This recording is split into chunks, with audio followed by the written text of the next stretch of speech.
It's only Tuesday, but it seems like we are already developing our theme for the week here on the channel.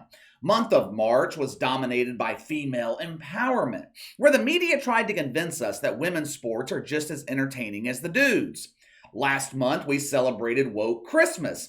We took out our woke oak trees, took them out of the attic, filled the tree with our favorite decorations and our ornaments. Cucumbers, miniature copies of Rules for Radicals, otherwise known as the Woke Bible, pictures of Rachel Levine in a bikini laying by the woke sea.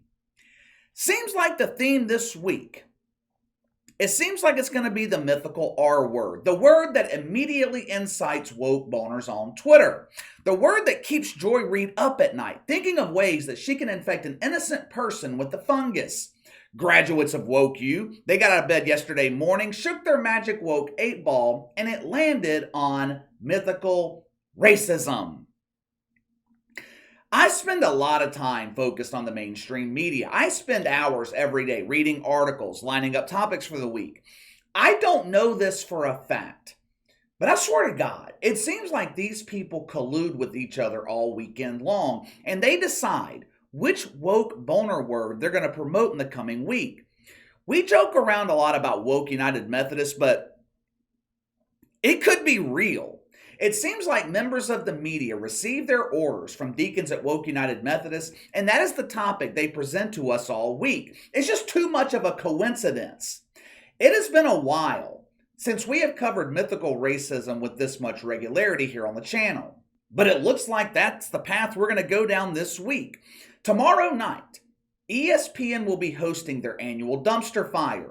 They used to call it the ESPY Awards. They used to recognize athletes for their performance on the field. Now it's called the Woke Awards. It's an annual festival where graduates of Woke U fly in from around the country to be honored and recognized for their missionary work they completed in the last 12 months. Ceremony is invite only. ESPN, they send out these gift baskets that includes the invitation along with a free supply of hand lotion and woke cucumbers. When someone receives their invitation, woke hug celebrations immediately take place. They go out to the shed, grab their non-binary lover Rhonda Rake, and they participate in a nice round of butt bongo. But this year, an aspiring social justice warrior didn't receive her invitation. Now, unlike WNBA ratings and attendance figures, the invitation wasn't lost in the mail. They couldn't blame the post office for it this time. It wasn't sent to the wrong address. This was not an oversight by the invitation committee. This woman submitted her application to Woke U and was rejected. She was not invited to the Woke Awards. Maybe it was because no one at ESPN had ever heard of her. They didn't know she was supposed to be invited because they didn't know who the fuck she was. I can't blame them for that. I had never heard of Aliyah Boston before this morning either. Aliyah Boston is a decorated college basketball player who just won the national championship at South Carolina. She was the MVP of the women's tournament, which the mainstream media continues to mislabel as March Madness. She was named Player of the Year, Defensive Player of the Year, along with winning the Lisa Leslie Award. Pretty impressive resume, right? I mean, this woman's got a bright future. She's well on her way to becoming a woke welfare recipient at the WNBA, where for the next 10, maybe 15 years, she will collect hundreds of thousands of dollars in woke welfare without generating 1 peso in profit. Pretty sweet gig if you ask me. I wish someone would give me $250,000 every year to not generate revenue. Aliyah Boston, she was also nominated for the ESPY Award for Best Female College Athlete. If she's declared the winner, she will not be in attendance to accept the award. Why? Well, that depends on who you believe. If you listen to her race-baiting anti-American coach Dawn Staley, Aliyah Boston wasn't invited because she's a black woman.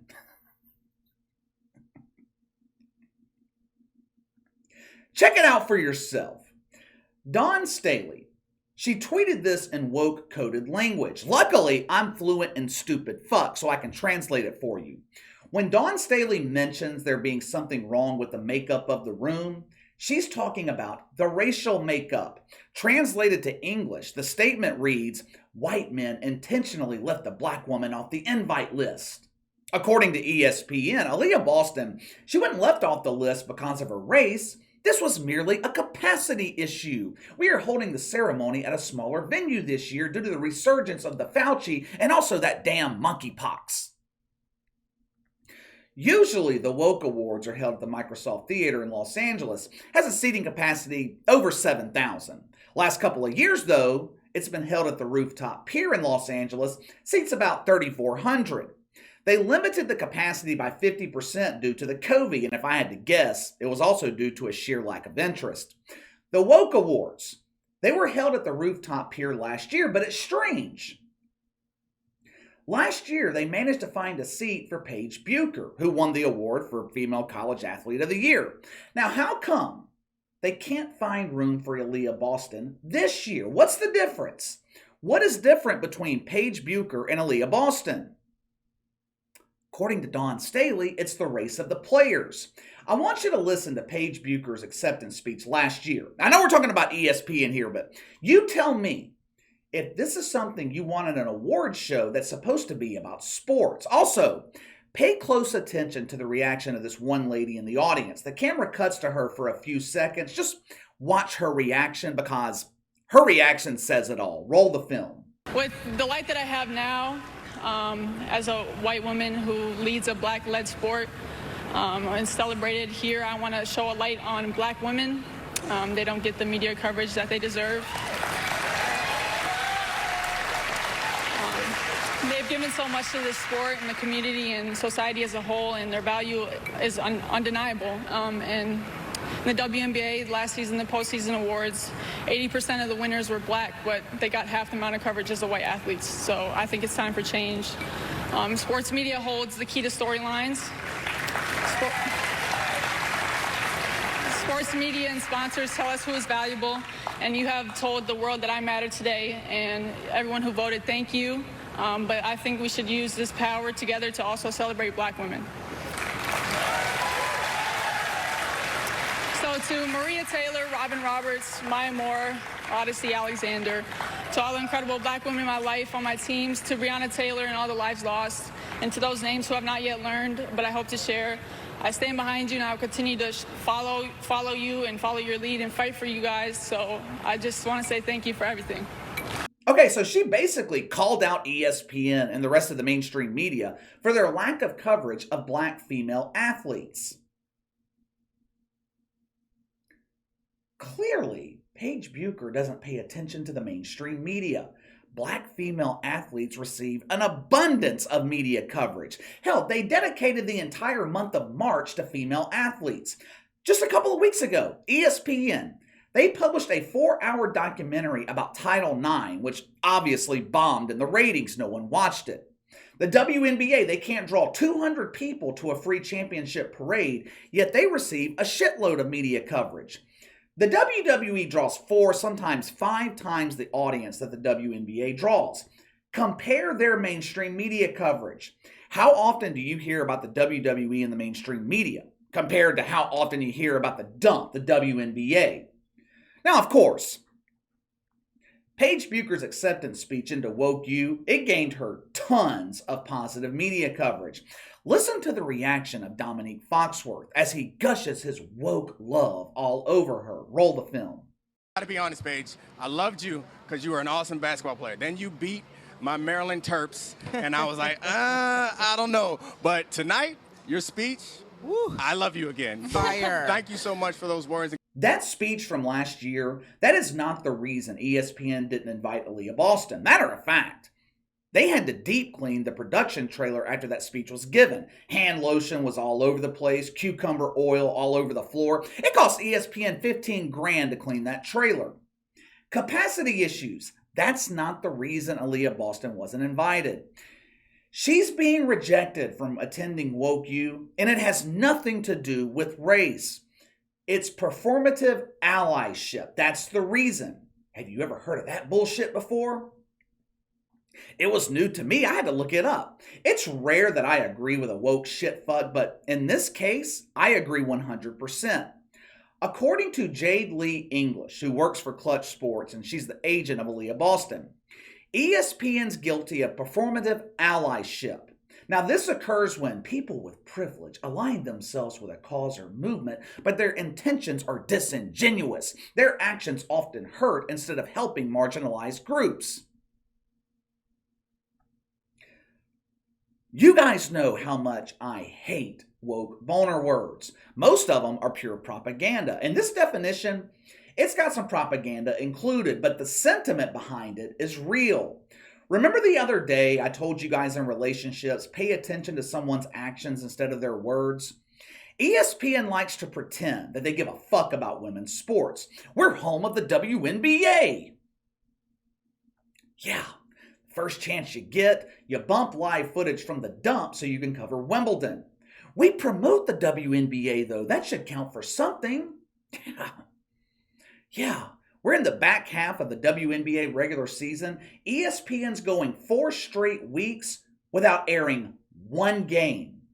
Okay, but we showcase the women's college basketball tournament. We even call it March Madness so they can pretend to be men. Yeah. But why do you show the women's college basketball tournament? Why? What about the regular season? If ESPN were truly dedicated to women's sports, if they were truly dedicated to equity, wouldn't they showcase women during the regular season equally to the men? Turn on ESPN on a random Monday night in January or February. Men's college basketball. Turn on ESPN Saturday afternoon, Saturday night. Men's basketball.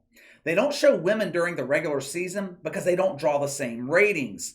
ESPN doesn't mind showing the women's tournament because the ladies draw 3-4 million for the Final Four and the championship. But I guarantee you, if CBS didn't own the rights to March Madness, the real March Madness, ESPN owned them instead, the women's tournament would be gone. That shit would be on Lifetime instead of ESPN. Aliyah Boston wasn't invited because ESPN knows no one gives a fuck about that award, and no one cares because very few people care about women's sports. ESPN's in the television business. Their objective is to draw an audience, draw ratings. They're going to show programming that will attract the most people. If you had the choice of inviting Aliyah Boston or LeBron James to the ESPYs, who are you choosing? But KC, they invited Paige Bucher last year. Yeah, they sure did. But like I said before when talking about the WNBA, eventually the sympathy factor runs out. You can only play on sympathy for so long. This whole female empowerment movement in women's sports, it's beginning to fade out. They claim they couldn't draw an audience because they weren't given enough media coverage, so they were given media coverage. They claim they couldn't draw an audience because they weren't featured enough on national television. They weren't featured enough in prime time, so they were given primetime slots. They claim they couldn't draw an audience because people wouldn't give them a chance, so people gave them a chance. At some point, the burden falls on you to do your job. The burden falls on you to draw an audience. The harsh truth is, you don't. Continuing to blame misogyny or mythical racism, that doesn't help your cause. It just pushes more people away. With the limited capacity they have, ESPN's going to feature athletes that will bring them the most eyeballs. You can call it misogyny, you can call it mythical racism, all you want. Normal people, call it good business. But let me know what you think. Dawn Staley insinuates that race was behind the decision to not invite Aliyah Boston to the Woke Awards.